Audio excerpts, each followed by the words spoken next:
宜兰怎么吃？靖哥带你吃。宜兰美食进口家，靖哥带你家。大家好，我是靖哥。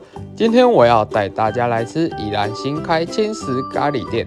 他们店正对面就有很大的停车场，可以停车，真的很方便哦。用餐环境上简约明亮，很好拍照外，让大家在用餐时也可以感受到很舒服。光是气氛，我下次一定会再来享受这用餐环境。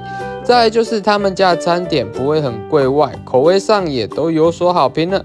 炸猪排咖喱、番茄寿司沙拉，还有我最爱的烤布雷以及酥炸薯条。准备好跟着靖哥一起去吃了吗？宜兰怎么吃？靖哥带你吃。我们下次见，拜拜。